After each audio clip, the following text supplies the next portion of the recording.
Autoescola Caçula tem 18 anos de tradição. Trabalhamos com as categorias A, B, D e E. E mais, temos carros adaptados para alunos PCD. Veículos com adaptação de embreagem e com transmissão automática. E ainda mais, curso 100% online. Tá esperando o quê? Faça já a sua matrícula. Autoescola Caçula, conquistando sua liberdade.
Opa, estamos começando. Tava de novo me concentrando aqui, né? Mas a produção gosta de...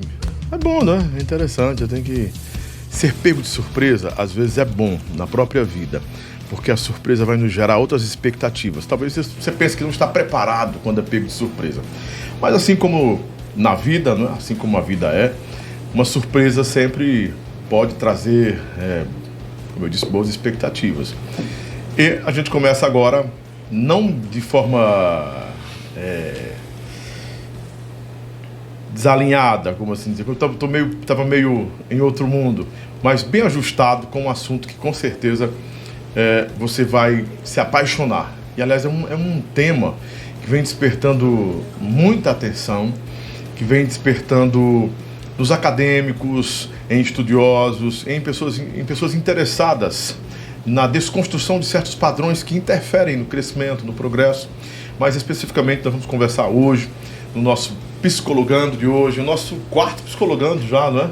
Nossa quarta edição, um assunto muito, mas muito interessante e um assunto também intrigante e edificador para quem é acadêmico, para quem é pesquisador, para quem gosta do conhecimento, que é a psicologia decolonial. Mas o que é isso? O que é psicologia decolonial? O que podemos entender? O que é decolonizar? Decolonizar é uma ciência especificamente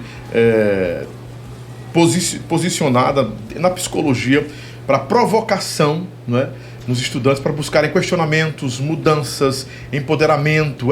A psicologia também tem um empoderamento, né? Que banalizou-se muito a palavra empoderar-se, né? Esteja empoderado, e ficou muito no Brasil um clichê para a mulher empoderada. Por que o homem não pode ser empoderado? Por que a pessoa não pode ser empoderada, né? E essa libertação de certas opressões, eu creio que é uma desconstrução também, pode ser uma desconstrução de certos padrões. Mas comigo hoje está ninguém mais, ninguém menos do que um especialista nesse assunto, um estudioso desse assunto. Está comigo hoje o Dr. Ademar Ferreira da Costa, que ele é graduado em Psicologia pela Universidade Federal do Ceará, UFC, mestre em Psicologia pelo Programa de Pós-Graduação em Psicologia da UFC também, integrante do Grupo de Pesquisas e Intervenções sobre Violência, Exclusão Social e Subjetivação. Ele é cadastrado também... Ele é cadastrado também no diretório de grupos, do grupo de pesquisa do CNPq. É o CNPq, pode ser? Na verdade é o Vieses, né? Que é o grupo que a gente faz parte, que é cadastrado no CNPq. Ah, pronto. Participando também do projeto de extensão Retratos da Juventude, cujo intuito é de criar intervenções micropolíticas em territórios da cidade de Fortaleza e em torno também da questão dos processos de subjetivação juvenis e dos direitos humanos de juventude, numa perspectiva mais transdisciplinar e intersetorial por meio de um conjunto de ações processuais de caráter grupal. Já deu para você entender em casa que o nosso campo hoje é muito, mas muito intelectual. Então, se prepara, coloca do lado aí também um dicionário, né? Claro. Coloca do lado um DSM-5, pesado aí, de preferência o atualizado, que é o TR, né? Bota aí do lado aí muita coisa boa. Bota estudos da Ana Book, não sei se você gosta dela, eu gosto. Ana Bock, aliás. Ana Bock. Quem que dizia que é Ana Bock? Era o Betão de Book, né? A Ana Bock, né? E, enfim, fica atento que muita coisa. Mas tem mais aqui. Ele foi bolsista de iniciação à docência na Universidade Federal do Ceará. Em 2017, 2018, integra a pesquisa Guarda-Chuva, intitulada Juventude e Violência Urbana, cartografia de processos de subjetivação da cidade de Fortaleza, Ceará. Dedica-se também aos seguintes temas, a partir de interlocuções com autores da psicologia social, que mantém conversações em Foucault, Deleuze. Vamos lá, me corrigindo. Né? Guattari, tá certo? Guattari e Butler, tá certo? Acertei pelo menos 2-2, né? Ficou bom, né? E tem mais. Agora aqui eu acho que eu não vou acertar, não. Mabembe? Mbembe. É tudo francês, né? Mbembe, ele é um autor camaronês, né? Camaronês. Mbembe. Mas eles falam francês. Mbembe, né? Porque na França ali tem o quê? Tem umas comunidades marroquinas também, que são bem interessantes, né? Que não sei se você já viu sobre isso. E seguem caminhos investigativos semelhantes com a violência, os modos de subjetivação infanto-juvenis na contemporaneidade, biopolítica, governamentabilidade e processos de criminalização e extermínio de jovens no Brasil. Estudos profundos, não muito básicos, assim, e não muito no olhar convencional, né? Muito menos no olhar da massa, não é? Parece-me que, assim, esses estudos, por serem mais isolados, não alcançam, vou começar por aqui, doutor Ademar, não alcançam o conhecimento do povo e o povo se torna meio ignorante com relação a esses assuntos. E aí, uma pesquisa dessa, um estudo desse, fica muito à margem do ostracismo, sei lá, ou do esquecimento, mesmo que seja uma luta frequente, que seja uma luta para que haja uma página de clareza sobre isso e também sei lá, uma campanha de maior alcance. Ou estou errado? Ou faz sentido? Faz sentido, assim. Como você colocou, né? São estudos que estão à margem, né? Então a gente fala que essa perspectiva é uma perspectiva de fato marginal, né? Sim. Marginal.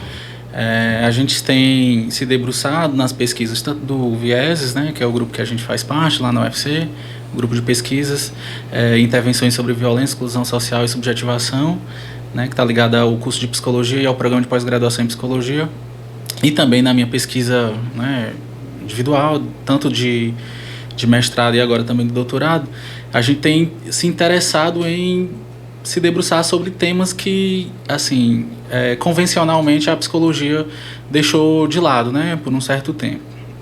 Então, pensando a psicologia como essa ciência também que se produziu a partir de uma hegemonia, né, assim, a partir de uma hegemonia que gera monopólio também de muita coisa, né? Exatamente. Quando a gente fala, então, sobre essa perspectiva hegemônica do conhecimento, né, que se produz a partir de uma perspectiva eurocêntrica, né, branca, elitista, burguesa, e que se preocupou com o ideal de homem, né, que também correspondia a essa perspectiva de humanidade, e que deixa de lado certos sujeitos, né, porque, enfim, nessa perspectiva histórica e cultural, se produz um ideal de que é homem, e aí tudo aquilo que está fora desse ideal de humanidade é considerado não humano, né? Então, se a nossa pesquisa, então, nesse sentido, tem se preocupado a entender o cotidiano de jovens periféricos, jovens negros, né, que se produzem na periferia, tanto do capital quanto também do conhecimento, essa é uma pesquisa, nesse sentido, entendida como, de fato, marginal, né, pelas perspectivas teóricas que a gente adota, pelas perspectivas metodológicas, né, pelos sujeitos que a gente tem dialogado na pesquisa, né, os nossos interlocutores de pesquisa, o campo que a gente tem habitado, que, né, literalmente são os territórios periferizados, né, de Fortaleza, como a gente costuma chamar, não de periferias, mas de periferizados, entendendo que esses territórios eles não são naturalmente concebidos assim, né, existe uma produção desses territórios enquanto territórios periféricos, né? O que é decolonizar a psicologia? E a decolonização, decolonialidade, acho que a palavra deve ser... Decolonialidade. Decolonialidade, pronto. Não é a decolonização, não. É outra palavra. Pronto, decolonizar. Decolonizar. Decolonizar todo esse processo é interessante até que ponto? Porque, assim, a psicologia decolonial, ela vai negar as questões do norte ocidentais e ficar ligada muito a essa questão ibero-americana ou latina, ou, às vezes até soa como se fosse um processo de militância política. Eu acho assim, para a gente compreender o que é decolonizar, né, o que é decolonialidade, é preciso que a gente faça uma historicização de dois conceitos que são importantes para a gente compreender o que é decolonialidade, né? Que são os conceitos de colonialidade e de modernidade, né? Então, por exemplo, esses conceitos eles se produzem dentro de um período, né, histórico, a partir de uma concepção do que é a humanidade, né? Interessante, inclusive, você ter feito a pergunta primeiro, para a gente depois ir debatendo sobre isso. Então, por exemplo, a Europa, tal qual a gente conhece hoje, ela nunca foi, na verdade, tal qual a gente conhece hoje, né? Ela se produziu assim também, enquanto o centro do mundo, enquanto o centro do conhecimento, enquanto o centro da humanidade, né? Então, existem aí duas condições que possibilitaram isso, né? Que é o iluminismo e o renascimento, né? Que coloca o homem e a razão como o centro das questões que o mundo precisava enfrentar, né? E não só isso, né? O mundo e a concepção de homem e de razão, nesse sentido, se restringia à Europa, né? Então, por exemplo, a concepção de homem e de racionalidade que a gente compreende a partir do iluminismo e do renascimento é de um homem branco, heterossexual, né? Burguês, cristão. E aí, essa perspectiva, ela vai possibilitar o surgimento de um tempo, né, e de determinadas condições histórico e culturais, que é a modernidade, né? E a modernidade... É uma crítica direta à modernidade. Exatamente, era aí lá que eu vou chegar.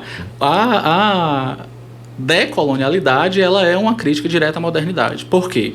Nas concepções dos teóricos, né, que têm estudado sobre decolonialidade, a gente tem entendido que a modernidade, tal qual a gente conhece hoje, com todos os seus pressupostos, né, teóricos, epistemológicos, culturais, políticos, né, ou seja, todas as nossas compreensões de organização social e também do que é ser sujeito, derivam dessa possibilidade que o colonialismo inaugurou. Então, por exemplo, essa possibilidade de Estado moderno, como a gente conhece, né, Estado democrático moderno, ele só é possível porque ele é fundado a partir de uma experiência colonial. Né? Então aí a gente vai falar sobre colonialismo, que o colonialismo é essa investidura, né, de países europeus sobre o continente americano, sobretudo a América Latina e a África. Né? De hegemonia branca. Então, e aí essa exploração desses territórios, né, africanos e latino-americanos a partir do continente europeu, possibilitou a exploração desses territórios, né? E aí uma marca fundamental então da modernidade é a violência, né? Então a modernidade ela é fundada na violência colonial. E aí o que é que justifica isso, né? Justifica que, a partir dessa concepção de humanidade produzida pela modernidade, de sujeito branco, heterossexual, cristão, né, burguês, que coloca esse perfil como universal de humanidade, a partir do qual tudo aquilo que difere disso é considerado outro, justifica então que se a gente está explorando um território que não é habitado por esse perfil de humanidade, esses sujeitos eles não são considerados humanos, né? Então é o que justifica nessa concepção uma violência colonial sobre esses povos, né? Sobre esses territórios, né? Que foram explorados, que foram violentados. Mas existe realmente um olhar tão violento, tão atroz, nesse sentido mesmo de rejeição ou de exclusão, para que se tenha essa crítica tão ferrenha, não é? Acredito que até obstinado também para se ocupar um lugar. E eu vejo também que há uma crítica ao capitalismo, né? Por isso que eu perguntei se existe alguma inclinação política para isso e se é necessário, se de fato é necessário. Sim. Isso. Então, aí, só retomando, né, para a gente poder avançar nesse sentido. Então, colonialidade e modernidade são experiências que fundam essa produção de desigualdade no mundo, né? Sim. Então, a colonialidade, então, ela é entendida muito mais do que somente os efeitos do colonialismo, ou seja, daquela experiência de colonização, né? Ou seja, a gente superou o colonialismo porque os países e Estados-nações tiveram a sua independência, mas a colonialidade ela permanece nos nossos dias, né? Mesmo em silêncio em algumas situações. Eu diria que é sutil em determinados aspectos, mas em outros ela é extremamente evidente. Por exemplo, à medida em que a gente percebe que territórios periferizados da cidade são onde se experimenta um lugar de violência muito particular, né? Seja pelas forças ligadas ao Estado ou aos grupos que disputam o mercado de arma e droga, né? Por exemplo, onde, por exemplo, também se experimenta um lugar de desassistência estatal no que se refere às políticas públicas de bem-estar social. Então, por exemplo, quando a gente observa que o índice de mortes letais atingem com maior afinco a população negra e, sobretudo, jovens desses territórios. Então, a gente percebe que todos esses efeitos da colonialidade, elas permanecem atuando fortemente nos nossos dias de hoje, né? Tendo como seu motor, na verdade, o racismo, né? O racismo é o motor que faz operar essas produções de desigualdade. Aí a gente está falando aqui especificamente em relação à raça, mas se a gente entende que todas essas desigualdades são produzidas a partir desse sujeito universal, isso não está circunscrito somente às questões de raça, mas também a questão de gênero, a questão de classe, né? Então, assim, a gente entendeu o que é colonialismo, né, como esse período histórico de exploração, né, da metrópole sobre os territórios colonizados. A gente entendeu o que é a modernidade como esse tempo histórico e a colonialidade, então, como esses efeitos que permanecem ainda nos nossos dias atuais, né? E aí, então, a decolonialidade, ela propõe romper com esse modelo de mundo e de sujeito universal, né? Então, a modernidade aliada ao capitalismo, que aí a gente vai chamar de sistema mundo, né? O mundo colonial, capitalista, pensa um modelo de mundo que é único e que é universal a partir dessa concepção de sujeito humano e a partir dessa racionalidade. E a gente entende, então, que não há possibilidade de compreender o mundo a partir de uma única perspectiva, né? Inclusive pelas diversidades sociais que a gente vive e experimenta, né? Então, a decolonialidade, ela pretende romper com essas formas de dominação que o colonialismo e a colonialidade instituiu nas nossas vidas, né? Então, assim, é necessário de fato mesmo haver um compromisso ético e político nos nossos fazeres em relação a isso, né? Você está colocando assim sobre uma perspectiva militante, e de fato porque a gente entende que essa perspectiva de produção do conhecimento, que pretende romper com essas formas de desigualdade e de sujeição, elas estão compromissadas eticamente com um modelo de mundo que precisa de uma justiça social, né? Então, assim, é importante a gente entender que a gente não está descompromissado nesse sentido, né? No desmontar dessa realidade ou no desmontar desse modelo de mundo que a gente tem vivido, tem enfrentado. Esse debate, doutor, para compreensão e até para resistência de uma luta social e cultural nos grupos oprimidos do Brasil, a psicologia decolonial tem se envolvido e alcançado resultados, tem progredido, tem progresso? Acho que isso é uma tarefa fundamental, né, assim, da psicologia. Então, quando a gente tem falado em psicologia decolonial, a gente não fala de uma abordagem específica, né? Assim, a psicologia, numa perspectiva decolonial, ela não é uma abordagem ou uma linha teórica única, como é a psicologia do comportamento, como é a psicanálise, como é a Gestalt, enfim. Quando a gente fala da psicologia numa perspectiva decolonial ou de decolonizar o conhecimento em psicologia, a gente está falando de um compromisso ético e político de toda a psicologia, seja em qualquer perspectiva teórica que você adote, seja em qualquer área que você esteja atuando, né? Por exemplo, seja na psicologia social, seja na comunidade, seja no hospital, seja na escola. Então é uma tarefa fundamental assim, da psicologia nessa perspectiva de decolonialidade, intervir em processos, né, que façam romper com essa lógica de violência e de opressão, né, que a gente tem enfrentado. E aí, sobre os resultados, assim, a gente está falando de uma problemática que ela é estrutural, né, assim, e que organiza os nossos modos de sociabilidade e os nossos modos de subjetivação. Então, assim, a nossa subjetividade, a organização política, né, a cultura, as leis, elas são todas produzidas a partir dessa estrutura que é colonial e capitalista. Então, os resultados que a gente tem produzido, a gente observa numa perspectiva mais micropolítica, né? Assim, entendendo que é a partir dessas microtransformações ou microrevoluções que a gente pode alcançar a partir da criatividade, a partir da coletividade, né? Esses outros cenários de mundo, né? Esses desenhos de mundo possíveis que a gente deseja. O que é a teoria decolonial? E qual é o conceito mais abrangente para o povo hoje de decolonialidade? Então, a decolonialidade, ela é uma corrente teórica, prática, né, política e epistemológica, que propõe romper com essas formas de dominação e de conhecimento.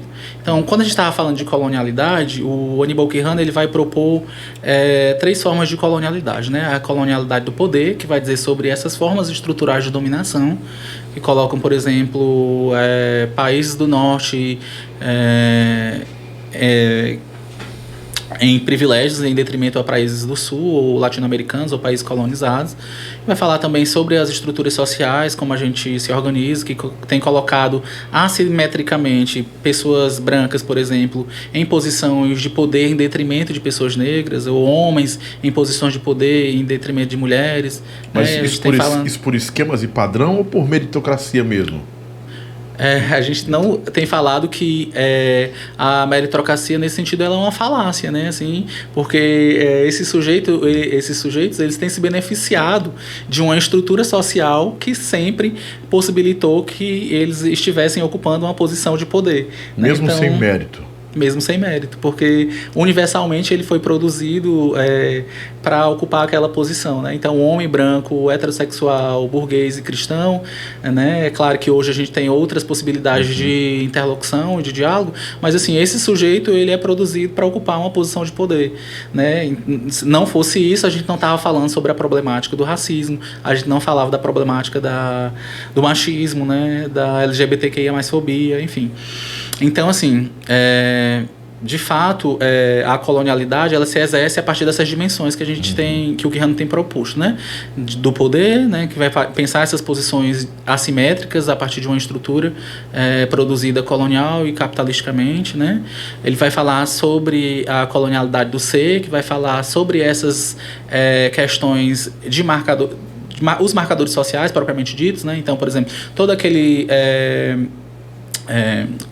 sujeito que deriva de uma norma, né, ele vai estar enfrentando condições de opressão, e a colonialidade do saber, né, que aí diz respeito ao epistemicídio que a experiência colonial provocou nas nossas formas de conhecer o mundo. Então, por exemplo, o conhecimento indígena, o conhecimento ancestral, o conhecimento popular, ele é colocado como ignorante, como vazio ou desimportante frente ao conhecimento da metrópole, né? Então, por exemplo, em psicologia, a maioria dos nossos referenciais teóricos são homens brancos europeus que vão teorizar sobre a experiência de humanidade. E essa experiência de humanidade, por exemplo, ela não vai dizer respeito à experiência de um sujeito negro que mora na periferia do mundo. mundo, né? Porque, inclusive, esse sujeito ele não é considerado humano nessa perspectiva universal de humanidade.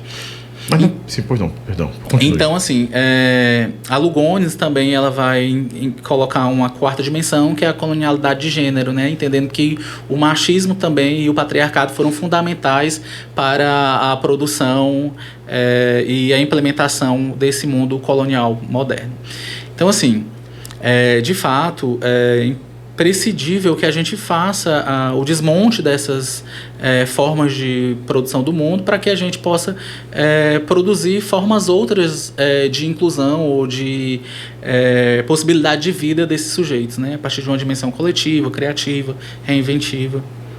Então a decolonialidade ela vai terminar por dar voz a esse povo subalternizado. E a palavra opressão eu vi muito depois que comecei a pesquisar sobre o pensamento decolonial. Mas eu fiquei com medo em alguns pontos assim, de que a busca por esse espaço em posições que o pensamento decolonial define como de opressão, possam se sentir assim tão ofendidos e donos desse espaço porque criaram, e entender o pensamento decolonial como uma invasão, como algo bem invasivo. É interessante. Eu não sei se faz sentido porque o que eu lhe perguntei, porque me deu essa preocupação, porque o assunto provoca não só questionamento, mas ele tem também um contorno da provocação, da ofensa para quem acha que não pode ser desconstruído esses padrões e quem não entende também o conceito. Mas assim, porque todo mundo diz que não é seu lugar de fala. Aí alguém que a psicologia basicamente foi criada e por anos a fio perseguida, desenvolvida por homens brancos, europeus, héteros, cristãos ou não, alguns com a vida um tanto quanto obscura, como, enfim, Freud não teve uma vida tão clara como todo mundo pensa que teve, um que também não. Então os caras procuravam alguns movimentos meio estranhos, como a alvorada, né, a aurora, enfim, alguns conceitos meio ocultistas, né, que isso não é balela, não é falácia, é fato, né? Se você pesquisar um pouco mais a fundo. Aí como se encontrar nisso tudo e as informações dessa busca, né, que eu acho que é um despertamento, eu entendo como despertamento, tudo que você está falando eu entendo como despertamento e como um confronto também para a gente ter outro olhar, para que ela não seja tão agressiva. É interessante. A Maria Lugones ela vai falar de redistribuição da violência.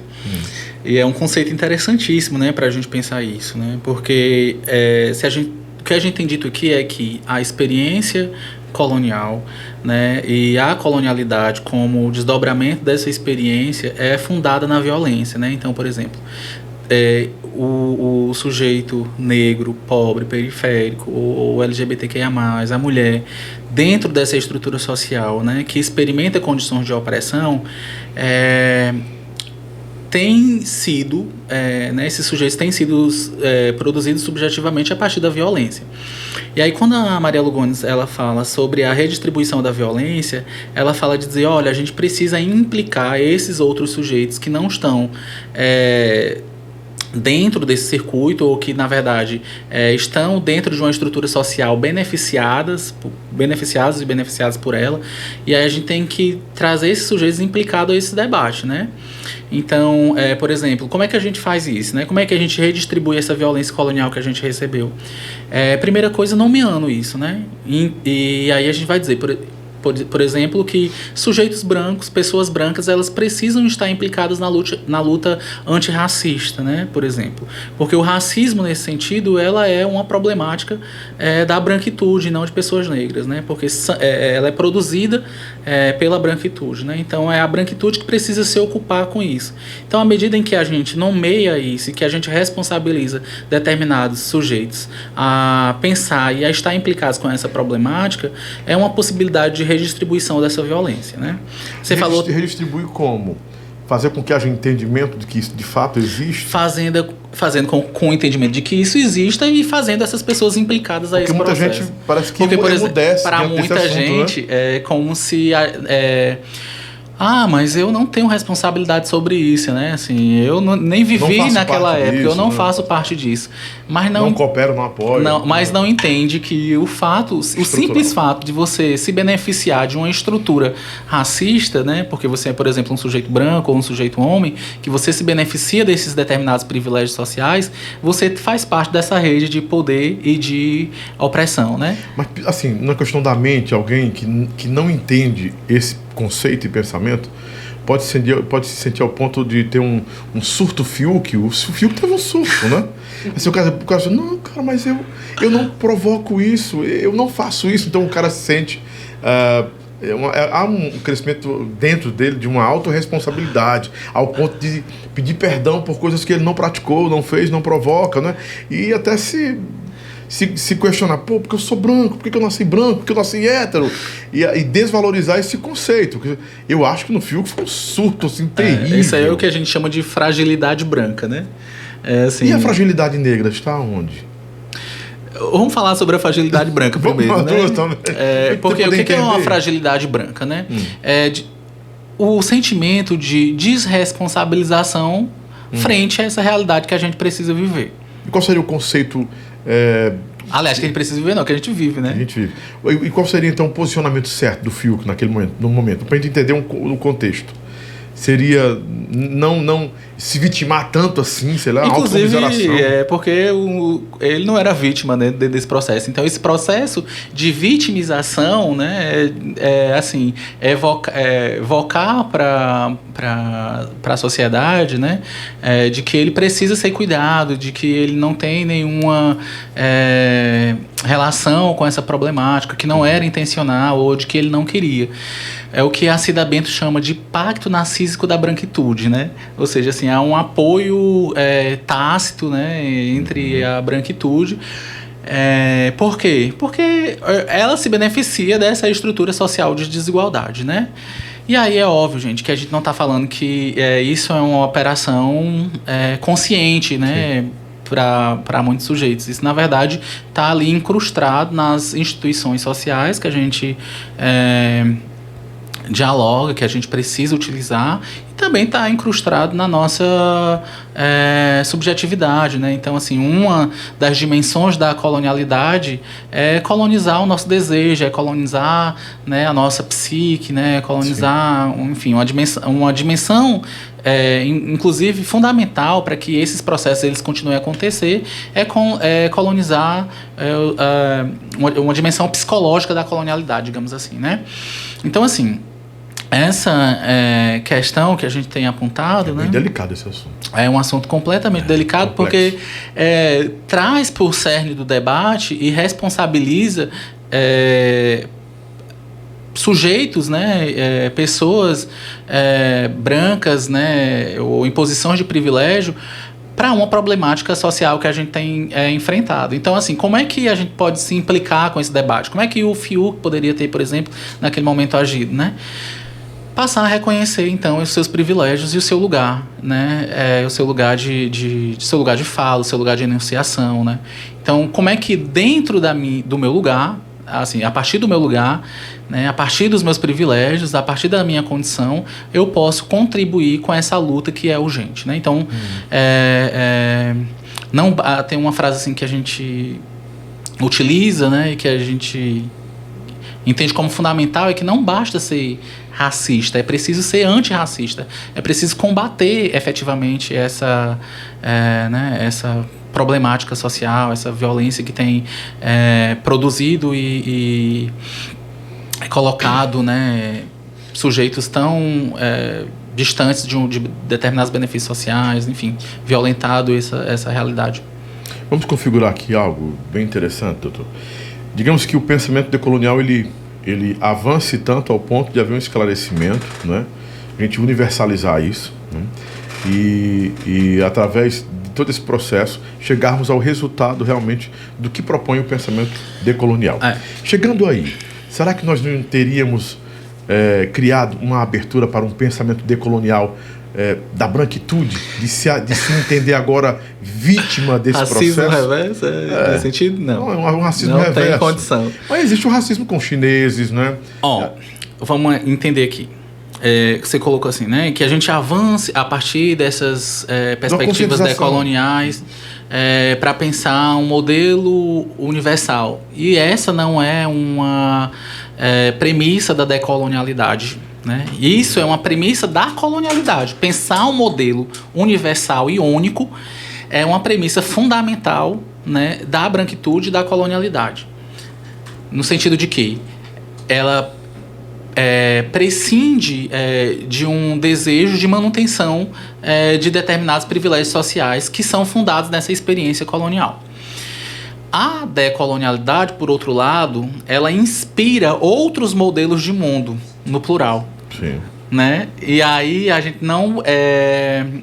nessa perspectiva, não pensa em, por exemplo, pensar um modelo universal de humanidade.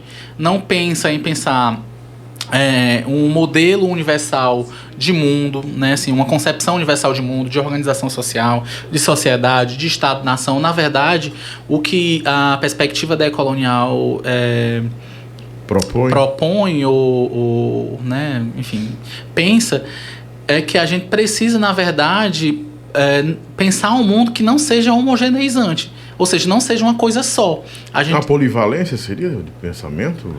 Seria a abertura, né, para que a gente tenha a liberdade de ser e estar no mundo como se é, assim, seja um sujeito que é negro, seja um sujeito que é homossexual, né? Enfim, nas suas diversas possibilidades de escolha de estar no mundo.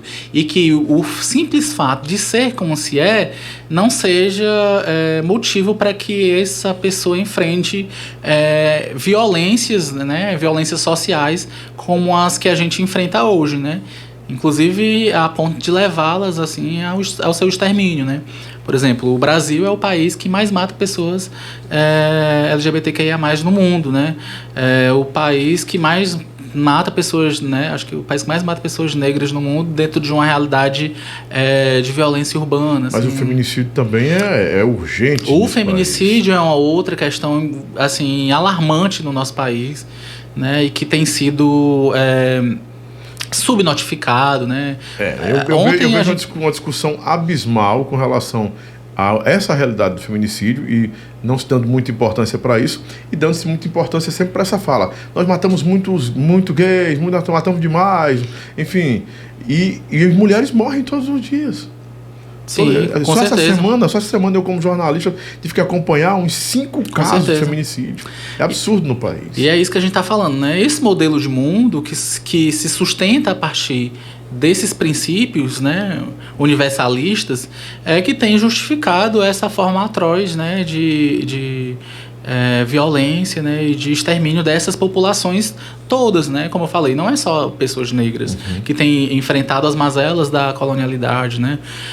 A gente tem falado de que esse modelo universal de humanidade tem produzido esse outro, né? Sobre o qual a gente coloca tudo aquilo que não gostaria de que existisse em nós, né? Então, o outro, né? Produzido a partir desse universal, né? O sujeito que a gente tem colocado sobre ele a responsabilidade da violência, né, da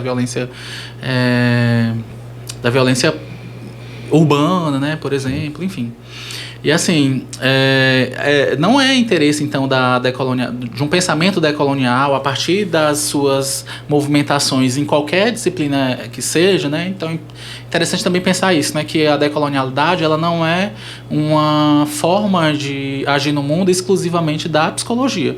É uma perspectiva teórica, como eu disse, uma perspectiva epistemológica que influencia diversas áreas do conhecimento, né? É uma perspectiva transdisciplinar, sobretudo dentro do campo das ciências humanas. Então o interesse não é de fato em instaurar um modelo de mundo outro universal que, por exemplo, esses sujeitos que estão em posição de subalternidade passem a dominar. Assim, não é desejo do... Para que o povo não entenda que é isso, é o desejo da dominância. Não é desejo do dominado se tornar o dominador. O que a gente tem sobre a equidade, talvez, pensado é exatamente pensar outros cenários de mundo em que essas formas de existir, elas sejam possíveis, né, de existir. o senhor não teve uma subversão desse conceito, não? Em que sentido, assim? Na amplitude dele, e amplificar outros conceitos, né? Outras lutas, e terminar desvalorizando, desqualificando a questão do conceito desse estudo, dessa pesquisa, né? Que eu acredito que seja também uma forma de resistência, né? E não ceder para a colonialidade, né?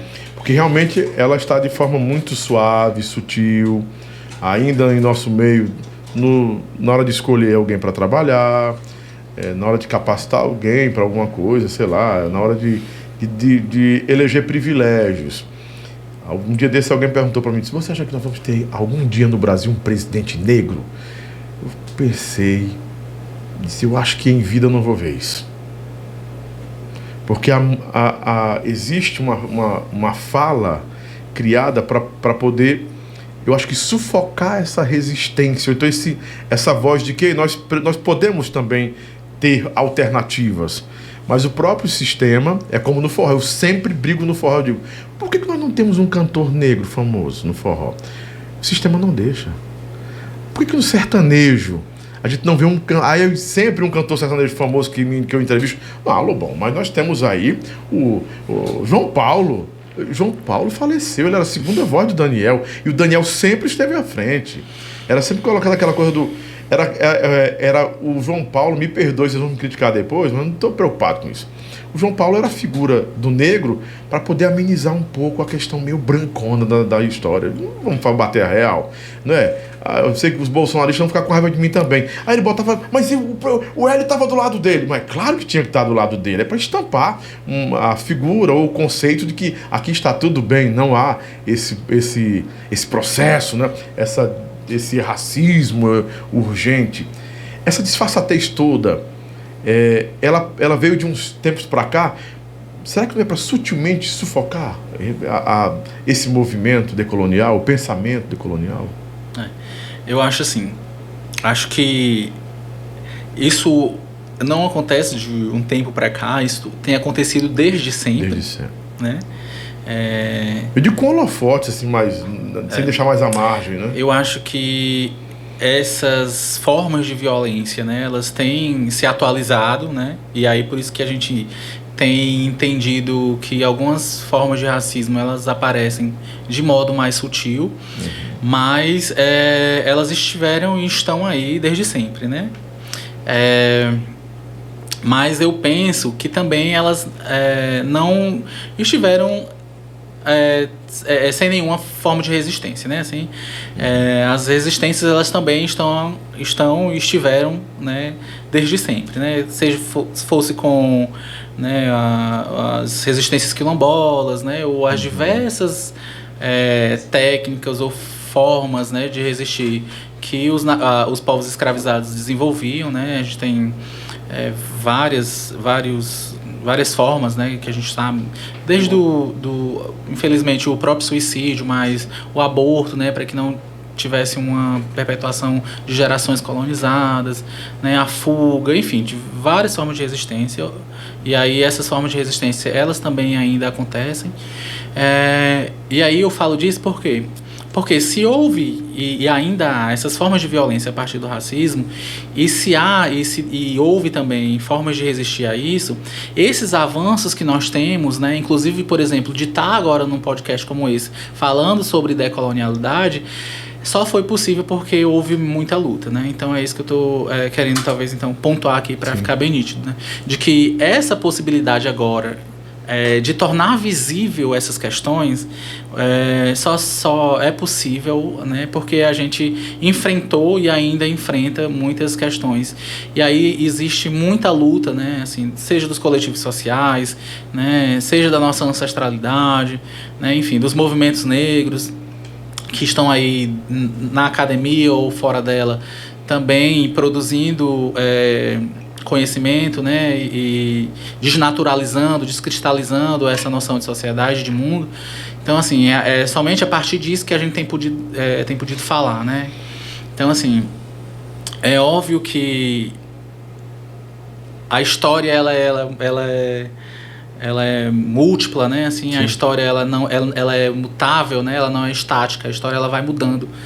E à medida em que os avanços sociais eles vão acontecendo, alguma questão ou outra ela pode ir se perdendo. Mas eu imagino que a decolonialidade, o pensamento decolonial, a partir dessa dimensão ética, né, e política, ela se distancia dessas deturpações que você assim colocou, né, como provocação. Imagino que é um compromisso do pensamento decolonial desmontar essa lógica, né, de violência, de exploração, de dominação que esse sistema mundo moderno e colonial instituiu, mas esse pensamento ele não tem como pretensão instituir uma outra lógica de dominação. Ele tem como pretensão estabelecer relações democráticas, né, e possíveis de outras formas de existência no mundo, né? Acho que é interessante aí você ter colocado também esses exemplos, né, de pessoas que têm ocupado, né, lugares de poder, e aí cinicamente a sociedade diz assim, não, mas tem um cantor lá, não, mas tem um ator lá, mas tem...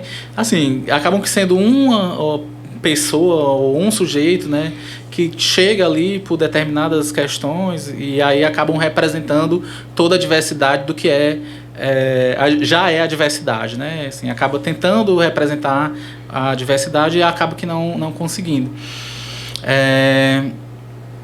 E aí o nosso interesse é de fazer com que outras pessoas, né, consigam ocupar esses espaços, né? Tem pergunta da bancada da academia aí de psicologia. Manda pra gente, Eduardo.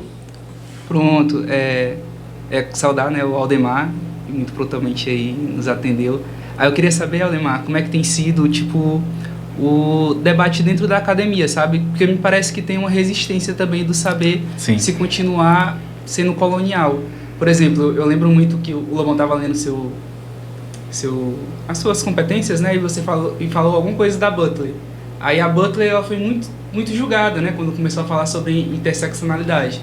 E daí eu também sou da casa, né? Da UFC. Sim. E eu lembro de uma professora da pedagogia que chama Sandra Petit. Não sei se você conhece. A professora Sandra fala sobre pretagogia. E daí pela sociopoética. E a sociopoética também é muito julgada dentro da academia. Então esses saberes, assim, que são julgados, né? Essa voz decolonial dentro da academia, como é que tem sido, assim? É muito boa essa pergunta, assim, Eduardo. Esse conhecimento ele é tido também como um conhecimento marginalizado, né? Visto que ele se ocupa de determinados atores sociais que não são tidos como importantes, né, dentro da estrutura social. Né? Então, por exemplo, essa forma, inclusive, de fazer psicologia que a gente tem feito, né, aqui, falar aqui mais especificamente do meu lugar, que é o Vieses e as pesquisas que a gente tem produzido, por muito tempo e ainda hoje é questionado, assim, mas isso é de fato psicologia? Assim, como assim? Por que isso é psicologia? Então, assim, o fato da gente ter se interessado, né, a partir dessas perspectivas teóricas, a partir dessas lentes epistemológicas, né, a debater sobre esse assunto com esses determinados sujeitos, o conhecimento ele se torna marginal, né? Então, também por muitas vezes questionado dentro da própria academia, assim, não reconhecido enquanto um conhecimento propriamente dito, né, dentro da academia, inclusive porque a academia ela ainda é muito cartesiana, né, muito positiva, muito elitista, né? Então, assim, a forma de conhecer e as produções que se fazem, né, sobre o conhecimento dizem que o pesquisador, por exemplo, deve ter uma certa relação de objetividade e neutralidade com relação ao seu objeto de pesquisa, né? E essa forma de lidar com o conhecimento diz totalmente do contrário, né? Diz que a nossa atuação enquanto pesquisador, enquanto profissional, enquanto psicólogo, é uma atuação que é pautada numa realidade que prescinde de um compromisso ético, né, de um compromisso político, né, então que a gente tem aí uma relação de fato com os nossos interlocutores, com os nossos sujeitos de pesquisa, né? Então, assim, a gente está completamente eu diria, a gente está completamente envolvido com o que a gente tem feito, né? Assim, com o que a gente tem pesquisado e com o conhecimento que a gente tem produzido. Então, a partir dessa lógica de produção de conhecimento hegemônica que a universidade e a academia institui, e que a gente, nesse aspecto, se distancia em determinado limite, a gente tem também enfrentado essas resistências mesmo da universidade, né? Não só pelas lentes teóricas que a gente tem ocupado, mas também pelos sujeitos que a gente tem dialogado, né? Os temas que a gente tem pautado. Porque isso desestabiliza uma estrutura, né? Isso desestabiliza também... Nem na grade nós temos sobre esse assunto, né? Exatamente, assim. E aí, quando a gente tem feito essa crítica, não é no sentido de que, por exemplo, agora os autores que a gente tem utilizado não vão mais nos servir, né? Assim, não vou poder mais usar Freud, não vou poder mais usar Skinner, e aí a questão não é essa, né? Wundt, na verdade, negar, a gente tem que negar todo mundo, né? A gente tem que localizar esses conhecimentos, né? E situar Nós temos alguns psicólogos negros de proeminência, de relevância. Temos, né? A gente tem, por exemplo, a Neuza Santos aqui no Brasil, que na década de 80, né, já fazia pesquisas, né, com a população negra, né? Ela vai, inclusive tem um livro muito famoso, né, O Tornar-se Negro. O Frantz Fanon, que vai falar sobre a perspectiva da saúde mental da população negra, né? Ele é um psiquiatra martinicano, mas que influenciou fortemente a psicopatologia, né? E pensando isso a partir da população negra, entendendo que há uma diferença aí fundamental de pensar como é que esses processos de adoecimento atingem uma população branca e atingem a população negra. Há uma diferenciação, né, visto que os processos de subjetivação também são diferentes. Frantz Fanon, a Neuza Santos, e aí a gente tem autores aqui também locais, né, assim, agora mesmo no Vieses foi defendida uma tese, né, que vem discutir o conceito e pensar a perspectiva da saúde mental na saúde coletiva, né, com profissionais negros, né, que atuam na rede. Então, assim, tem uma série de iniciativas, né, de profissionais e de psicólogos, pesquisadores que têm produzido conhecimento, né, a partir disso. Mas aí é isso, né? Quando a gente fala da colonialidade do saber, a gente entende porque é que essas produções, elas são invisibilizadas, né? Elas não são... não tem o mesmo alcance. Não tem exposição também, né? Não tem o mesmo alcance, né, que outras formas hegemônicas encontram, né? Doutor, você vai fazer uma pergunta também? Mais uma? Pronto, Só ligar o microfone. Pode? Pronto, eu só ia perguntar, Aldemar, se você já tem visto, tipo, eu percebo então, que talvez o ajuste da nossa lente, né, para olhar de forma decolonial, são aquelas 4 formas que você falou, né? Poder, estrutura, gênero... O Quijano, né, ele propõe 3 formas de colonialidade. A colonialidade do poder, do ser e do saber. A Lugones atualiza isso e vai falar de colonialidade do gênero. Teria mais algum outro ajuste hoje em dia ou você ainda não... Não, essas são as formas de colonialidade, né? E aí o que a decolonialidade propõe é romper com essas formas de dominação. Pronto, e o conceito religioso, será que não entra nisso também, não? Decolonialidade. Eu acho que a religião, ela entra dentro da colonialidade do poder, né? Entendendo que, por exemplo, a matriz de pensamento cristão também foi fundamental para pensar esse sistema mundo que a gente... Com certeza, Roma contribuiu demais com tudo isso. Então, acho que está dentro da colonialidade do poder. Contemplada. Pronto, né? Tinha algumas perguntas já aqui, né? Nós chegamos em 1 hora, que o doutor tem que sair daqui a pouco, né? Tem mais alguns minutinhos. Vamos, tranquilo. Depois pronto, né? Eu estava pesquisando um dia desses, que eu assisti na Netflix, fui pesquisar mais sobre Zazal, sobre Maria, né, que é Zazal, e sobre Ninga, que foi uma rainha africana. E elas contribuíram para a escravidão, elas vendiam. Existia uma venda, um comércio, né? Favorecia esse comércio, apesar da resistência depois de lutar muito contra isso. E aí a gente fica pensando assim, se for buscar na história, né, os fundos de historicidade, todo esse processo, a gente encontra algumas contradições e até uma retroalimentação do próprio sistema que quer combater, né? Isso é uma questão assim complicada, né? Assim, porque meio que deturpa o real sentido, assim, né, da coisa. Você assistiu o filme Mulher Rei? Assisti. Que vai falar exatamente sobre isso, né, assim, sobre tribos que favoreciam a venda, né, de pessoas para o mercado. Mas ali era uma questão estrutural também, né? E aí, exatamente, assim, o que é que a gente tem o que é que aquele filme ali visibiliza, né, assim, que na verdade essa é mais uma forma de violência colonial que os povos africanos enfrentaram, né, assim, Mas mesmo no filme daquele produzido com teor de historicidade e produzido por negros... Não estou falando do filme, eu estou falando sim. da venda de Sim, pessoas, né? Que você está colocando como se fosse assim, mas negros também contribuíram para esse processo. Mas assim, não contribuíram, visto que isso foi também uma investida colonial dos países europeus sobre o continente africano, né? Possibilitando que determinadas... se aproveitando, na verdade, de determinados arranjos sociais que os reinos africanos enfrentavam, né, para beneficiar um mercado, né, de pessoas, né, a venda de pessoas para o mercado escravagista. Escravazista. Doutor, tantos conceitos. São muitas coisas, são muitos né? conceitos. Mas urge tê-los, porque senão a gente não chega a um destino. Parece-me que assim, que são muitas vozes, mas não.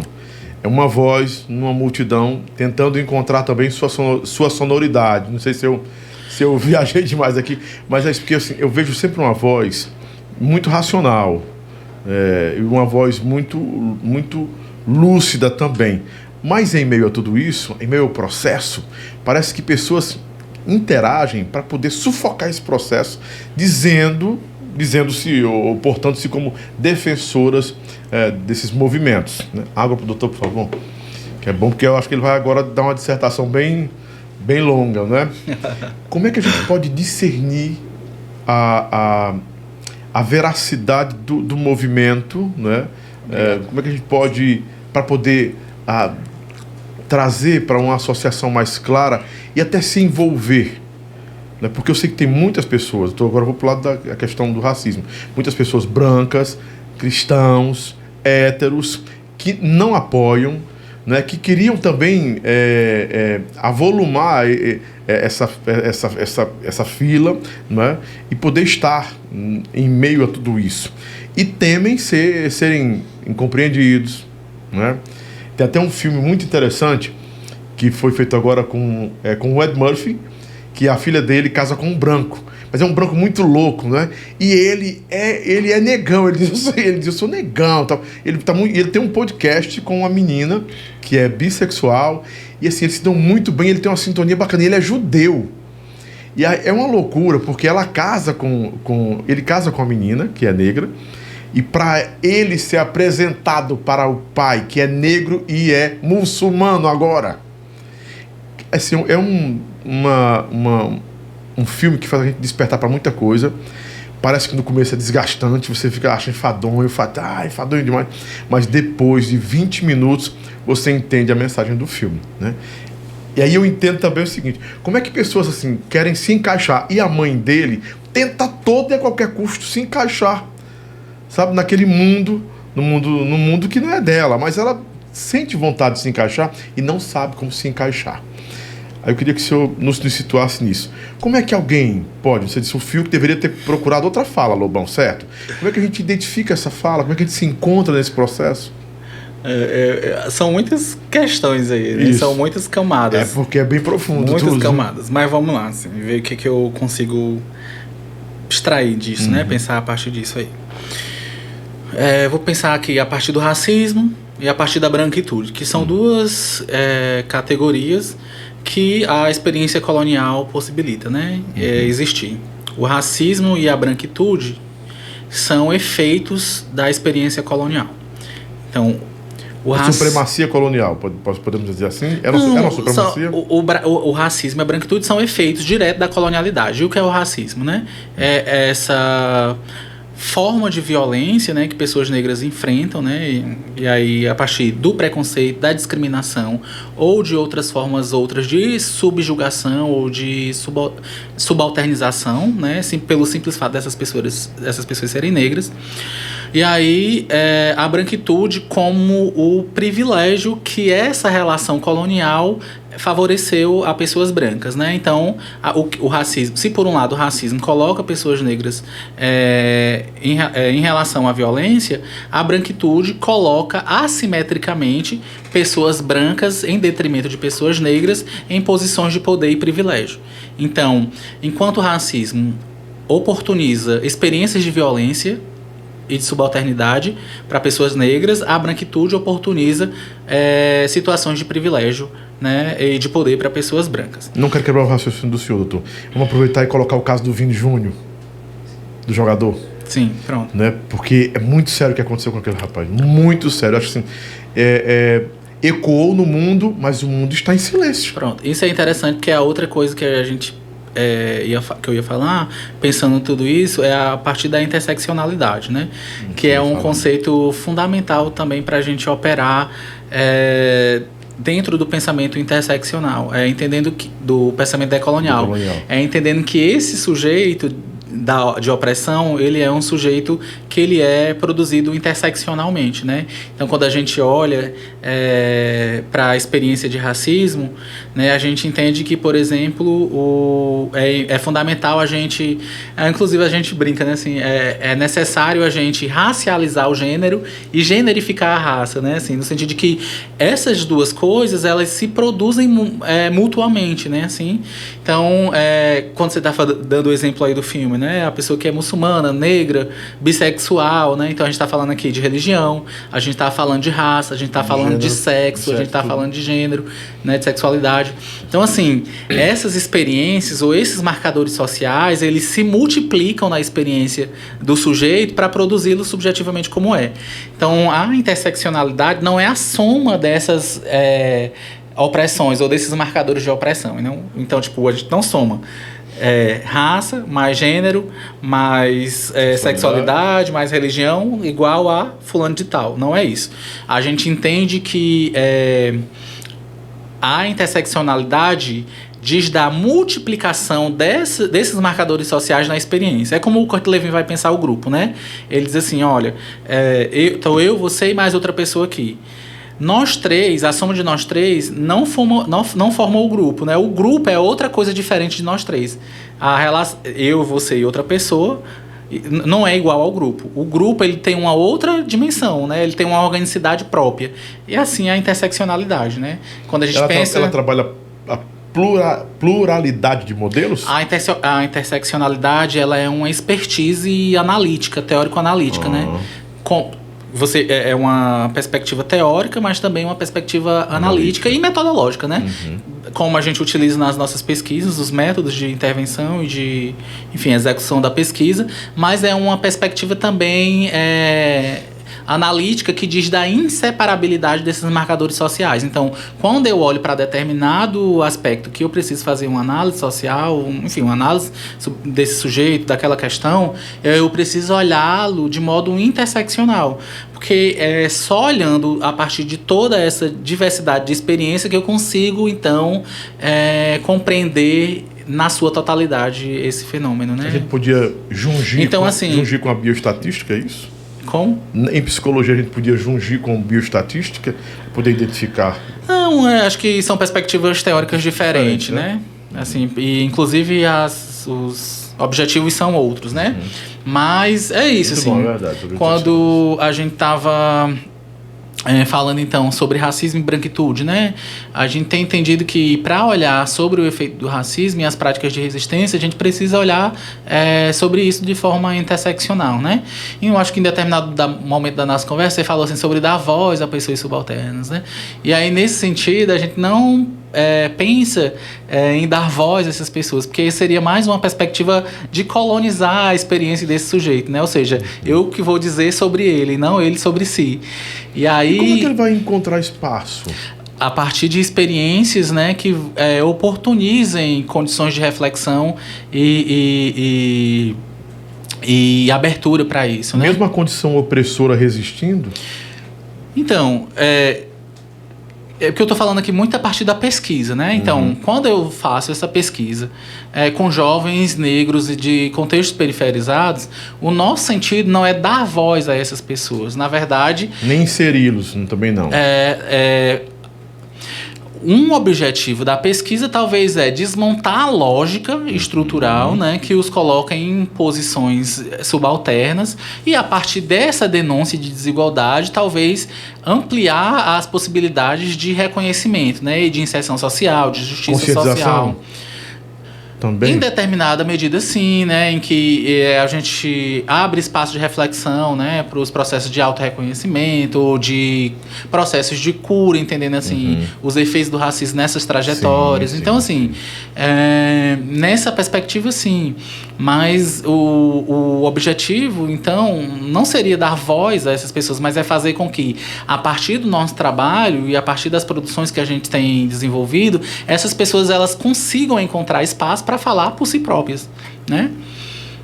E aí essa é uma dimensão importante da perspectiva decolonial do trabalho em psicologia, né? E aí, em relação à branquitude, seria então implicá-la, né, nesse processo, entendendo que se a branquitude é essa relação, né, de colocar assimetricamente pessoas brancas, né, em situações de privilégio em detrimento de pessoas negras, é dizer, olha, você precisa entender que há essa relação de desigualdade que é oportunizada pela colonialidade e atualizada, aliás, oportunizado pelo colonialismo e atualizado pela colonialidade, e a partir desse movimento de reconhecimento, entender qual é o seu papel dentro da luta antirracista, né? Assim, de como é que você pode, então, contribuir com esses processos de transformação social. Aí a gente chega no caso do Vini Júnior, né? Assim, foram muitas questões aí que eu estou tentando organizar aqui o pensamento. Não, tá ótimo. Mas tá lúcido. É um caso extremamente chocante, né? Porque ali escracha de maneira muito explícita o racismo que é estruturante, né, das relações sociais, seja no continente europeu, seja no Brasil, né? Ali eles colocam ali de forma muito objetiva, né, que aquele jovem, né, inclusive de talento e de sucesso dentro do campo profissional que ele escolheu ter, não tem condições de ser tratado como um sujeito de igualdade ou como um sujeito de sucesso, visto que ele é um sujeito negro. Ou seja, não existe, então, para pessoas negras, nessa perspectiva, um lugar de privilégio ou de poder. Tá entendendo o que eu quero dizer? Ele sendo famoso, porque mesmo ele sendo famoso, rico, mesmo ele sendo um homem, mesmo ele sendo rico, né, extremamente rico, a condição de raça o coloca em uma situação de subalternidade que dá direito, né, assim, vamos direito aqui entre aspas, porque não é um direito, na verdade é um crime, mas assim, autoriza as pessoas a fazerem o que fizeram, né, e dizerem o que dizem, produzirem discursos, né, como produziram, e aí aí onde entra essa perspectiva interseccional, né? Você imagina, esse sujeito interseccionalmente produzido assim, né? Com esses benefícios da classe e tal. Ainda assim olhado desse jeito. Imagine um jovem que mora em uma situação de periferia, de pobreza, né? E tal. As condições de violência são ainda pior. No caso dele, do Vini Júnior, uma torcida organizada não o reconhece como talento, nem como ser humano. Era monco, né? Macaco, aquela coisa toda. Não conhece como humano, ele é destituído da sua humanidade. O racismo é isso, né? Assim, destituir o sujeito do seu estatuto de humano, assim. Você não tem direito a... Por que no imaginário social, só o que eu pensando agora, no imaginário social, os direitos humanos, eles são questionados, né? Tipo, os direitos humanos é só para bandido. Porque esse sujeito que é lido como bandido, que é lido como envolvido, ele não é considerado humano. Então não faz sentido na cabeça das pessoas que os direitos sociais, eles possam ser voltados para essas pessoas, né? Que embora tenham cometido crime e que precisam ser responsabilizadas pelo crime que cometeram. De direito não é isso. Defender, alguém pode dizer, eu estudo direito também. Aí alguém pode dizer, mas tu quer ser penalista, tu vai defender um criminoso? Não é sobre ser o criminoso, é o direito da pessoa. Exatamente. O direito de ter alguém para defendê-lo, né? Carnival Hall é uma série que tem no Amazon. Acho bem interessante também, que aí você me fez lembrar isso, queria pontuar. Lá tem um fauno que é muito rico. Uma águazinha, por favor. Não, mas não? Não, tô Tem um ok. fauno que é muito rico, milionário, ele tem muito poder e riqueza. E ele se apaixona por uma mulher que é da nobreza, é dos nobres, dos burgos. Ela, por ser dos burgos, ela é branca, cristã, e eles se apaixonam e vão embora. Ele tem navio, tem tudo. Só que ele nunca é entendido como alguém que pode ser inserido na sociedade, mesmo sendo milionário, fornecendo armas para a guerra, e tudo está na mão dele para decidir. Mas quando ele entra no salão principal do castelo com ela, todos olham atravessado. E é o cara que está salvando todo mundo branco ali, os burgos, né? Então, assim, por mais dinheiro que tenha, como você falou, fama, reconhecimento, mas nunca vai ser a lente da discriminação, do racismo. Ali não é um ser humano, não é alguém à margem de tudo. Eu trouxe um livro, eu sabia que a gente ia entrar nesse assunto, porque é inevitável, né? Assim. E aí eu trouxe um livro, vou até mostrar aqui para vocês, podem Clínica do Impossível. depois pesquisar, do Lucas Veiga. Clínica do Impossível. Né? Linhas de fuga e linhas de cura. Que é exatamente sobre isso, assim, né? Que a gente tá falando. Então é impossível que esse sujeito, né? Que a gente tem falado aqui, né? O sujeito que tem vivido essas experiências múltiplas de opressão, viva uma posição de reconhecimento. E aí eu penso assim, isso é um assunto extremamente delicado e difícil inclusive para mim, né, que não sou só um observador das questões raciais, mas também sou um experimentador dessas problemáticas, né, enquanto um homem negro, né.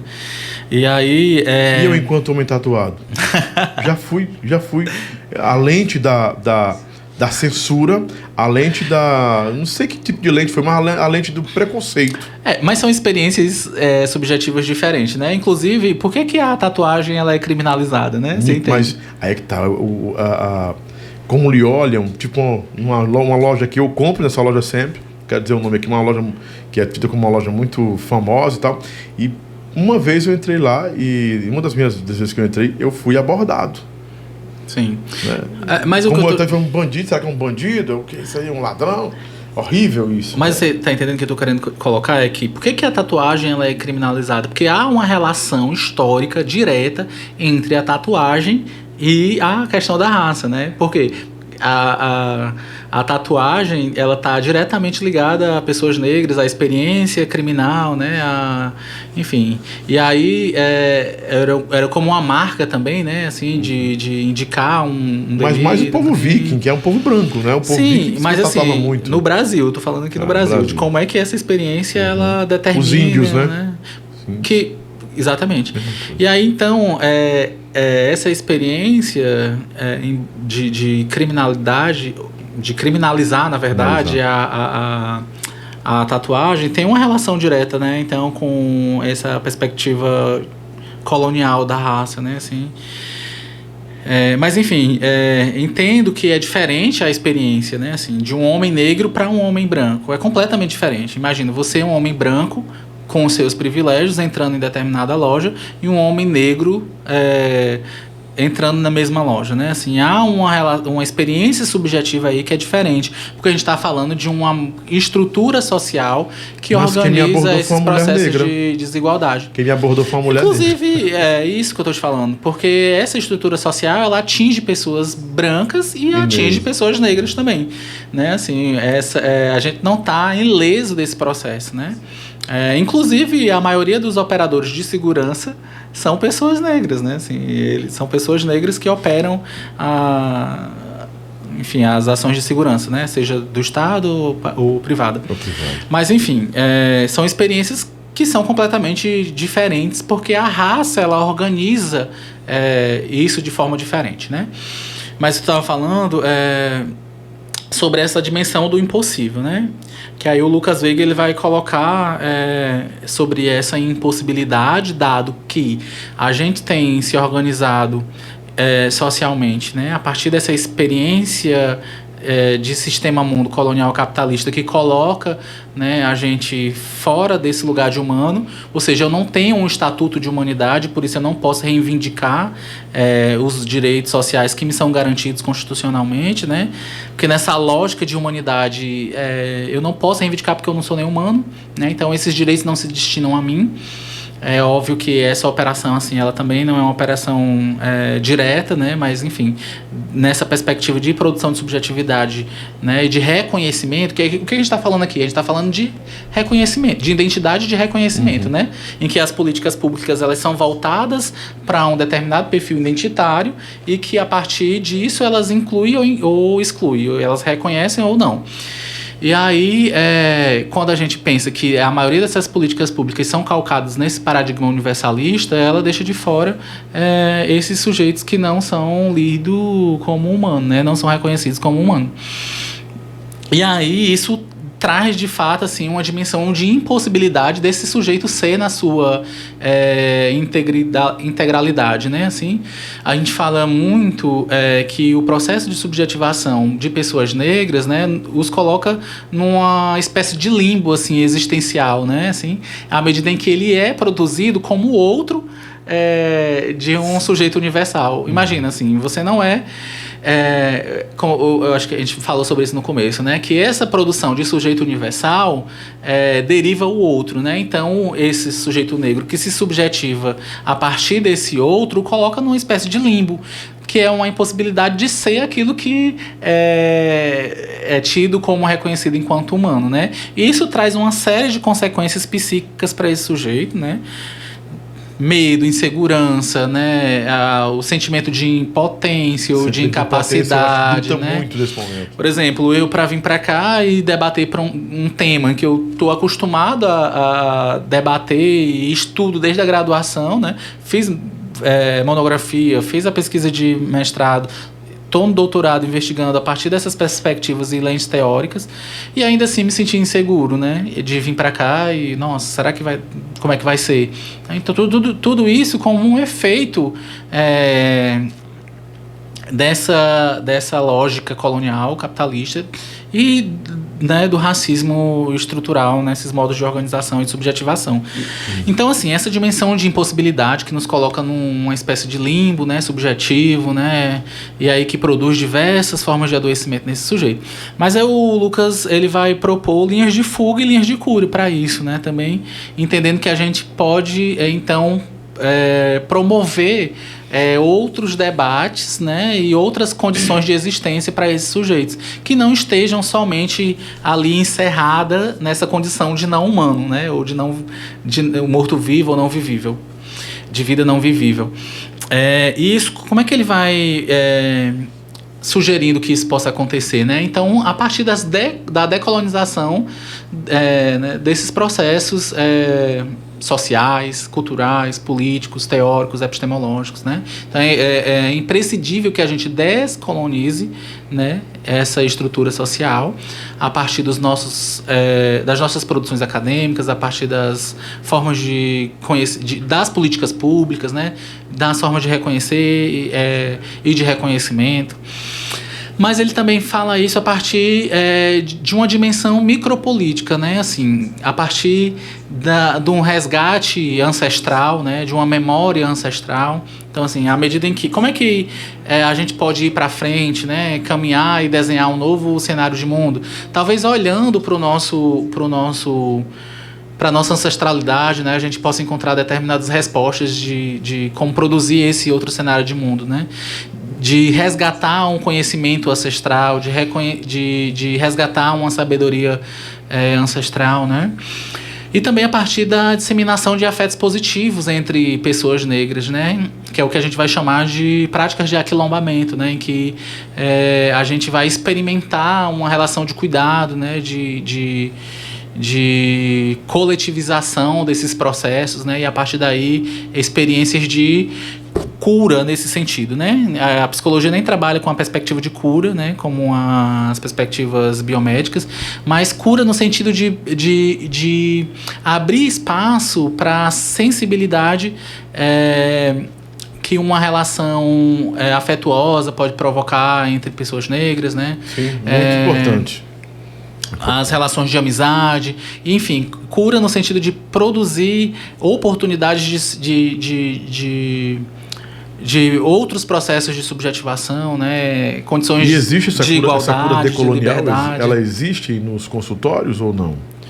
Então, a cura nessa perspectiva, ela não é uma perspectiva clínica, digamos assim, vamos trabalhar as suas questões, você conseguiu resolvê-las, você está curado, está de alta. Não existe cura nessa perspectiva se a gente entende que a problemática ela é estrutural, né? Então, enquanto a gente não superar as condições que o racismo, né, que a branquitude, que a modernidade e a colonialidade provoca, a gente não vai poder pensar em cura, porque esses problemas ainda estão aí. Inclusive o Lucas Veiga diz, se a gente quer destruir o racismo, se a gente quer destruir o machismo, se a gente quer destruir a homofobia, a gente precisa destruir o mundo como a gente conhece hoje. Esse mundo que a gente conhece hoje, ele precisa ser destruído. Né? Então, as linhas de cura, ele vai pensando como linhas de fuga mesmo. Né? Como é que eu posso fugir a essa lógica que me captura e me enquadra, né, em determinadas categorias sociais. Por exemplo, o jovem, pobre, preto e periférico como violento, como bandido. Né? E aí desnaturalizar essa concepção de dizer, olha, não é bem assim. Na verdade, esse jovem ele pode estar nessa relação porque ele foi produzido subjetivamente assim a partir de determinantes sociais, né? De ausência estatal, violência no território, enfim. Ok? Vamos lá. Doutor, muito obrigado. Muita coisa, o assunto é profundo. Muito. Eu quero que depois você volte para a gente falar sobre o corpo decolonial, a arte decolonial, a pesquisa decolonial. Tentar encontrar pontos também ligados ao fundamentalismo religioso, à estruturação religiosa, né, mais direcionado ao protestantismo também, que foi provocado em um sistema colonial, a gente sabe que foi. A igreja tem toda essa base, né? E a gente vai poder encontrar esses ramos aí, essas células, e saber como não nem combatê-las, mas como levar conscientização para o povo. Eu acho que a gente foi pontuando aí, pincelando algumas questões como essa que você trouxe. Esclarecedor. Embora que a gente não tenha falado diretamente sobre isso, mas a gente foi pontuando, né? Assim, entendendo, por exemplo, que essas questões que eu fui, né, trazendo dizem respeito muito à pesquisa, né, em psicologia a partir de um pensamento decolonial, né, e de que, por exemplo, a arte, né, e a criatividade, ela se coloca como fundamental, né, nesse processo de desconstrução do mundo. Até o próprio Lucas Veiga vai falar, né, que a criatividade ela é fundamental para a gente pensar outros cenários, né, de mundo. Se a gente está pensando em destruir esse modelo universalista e construir outros cenários, a gente faz isso a partir da criatividade e da coletividade. E essa é uma aposta que eu tenho feito nas minhas pesquisas, né, assim, que as práticas de resistência a isso, elas têm sido produzidas a partir de uma coletivização das experiências, né, experiências juvenis, porque eu tenho feito a pesquisa com jovens. Então, uma experiência que é coletiva e que é criativa, né, que reinventa outras formas de resistir, né? A gente fala até de resistência, ou seja, à medida em que você resiste, você também cria outras possibilidades de existir. Mas muito legal encerrar assim falando sobre isso, sobre essas possibilidades de cura, sobre a dimensão da resistência, né, que reside nesses processos, e de como é importante para a gente, né, debater isso, dar ressonância a isso, né, para as pessoas, né, da sociedade de modo geral, para os acadêmicos em psicologia ou acadêmico de qualquer área, né, como um compromisso realmente ético e político nosso de desmontar essa estrutura, né, que tem aí se mantido tão fortemente e violentado, né, e dizimado, né, várias formas de viver e de existir. Acho que é importante a gente pensar esse compromisso e essa possibilidade que a gente tem irrompido, né, ainda que de forma micropolítica, mas que tem existido aí nas nossas intervenções, nas nossas intervenções, né, nas nossas coletivizações. Obrigado, doutor Aldemar Ferreira. Foi disruptivo demais tudo que a gente conseguiu nesses quase 190 minutos, mais ou menos, quase 90 minutos. 1h27, né? Não, quase 90 minutos, não? Agora 27 é quase 90. Quase 90 minutos, né? Quase 90 minutos de muito esclarecimento, como eu disse, foi disruptivo demais e provoca essa abertura no seu pensamento sobre esse assunto que não é essa palavra, né? A decolonialidade. Nem todo mundo sabe sobre isso. Acadêmicos de psicologia do 5º período, do 9º período, não sabem nem sequer que significa isso, de filosofia não sabe, de sociologia eu não consigo entender por que esse assunto ainda não é exaustivamente debatido, discutido dentro das academias, não à margem delas, porque a margem delas acontece, né? E por que ela não está, por que esse assunto, essa pauta não está invadindo, eu digo invadir mesmo, e ser urgente e emergente dentro das faculdades privadas. Ela só é um assunto que surge, né, que emerge muito no início público, né? Eu vou dizer assim, no inicial público. E nas privadas, nas faculdades privadas, a gente não vê muito isso.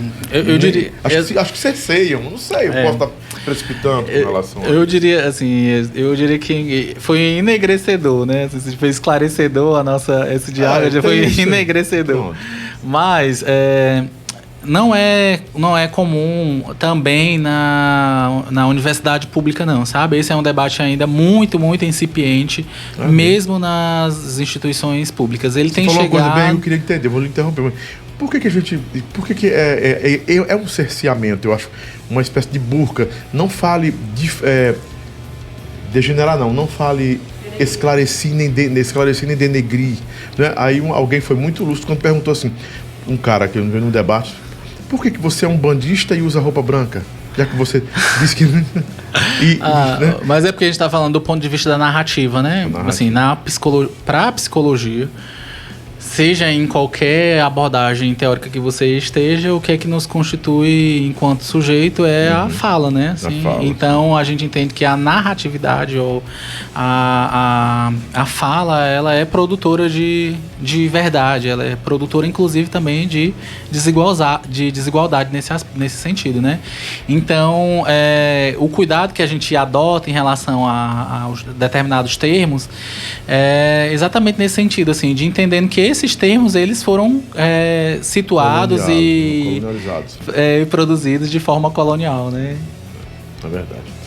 Também é bom a gente depois tratar sobre esse assunto. Então, à medida em que a gente, né, evita determinado termo ou outro, ou que a gente não usa determinado termo, porque ele remete diretamente a uma experiência de violência, a gente também está decolonizando o nosso processo. Já vi um pesquisador dizendo que um pesquisador que é branco, dizendo que seria a sensibilidade negra, de não entender que esclarecer não ofende um negro. Eu vi um debate sobre isso dia desses também. E é essa a minha preocupação, de ficar um pé de guerra interminável, sabe? E abaixo da guerra do sexismo, de tanta coisa, de competir homem e mulher, e a gente enaltecer um discurso que possa trazer... Mas eu vou te dizer que não vai ser fácil, né? Não vai ser... E não vai ser doloroso. Ou não pode não ser doloroso, na verdade, né? Vai ser doloroso, é isso que eu quero dizer. O desmontar esse mundo é uma experiência de dor, né? Assim como foi também a experiência de colonização, que enfim, violentou de sobremaneira. E aí não é sobre quando eu falei sobre redistribuir a violência, não é uma perspectiva de vingança, mas é de entender que desmontar essa lógica é uma experiência de dor, porque desmonta a forma que a gente conhece o mundo, né? Desmonta a forma como a gente vive, desmonta a forma como a gente se relaciona, desmonta determinados privilégios sociais, e isso de fato vai produzir dor. Isso vai produzir... Então vamos ter uma sociedade plural. Eu espero que sim, né? Assim, De forma respeitosa o e nosso... eu espero, eu não sei até quanto... A gente já tem uma sociedade plural, né? A questão é essa.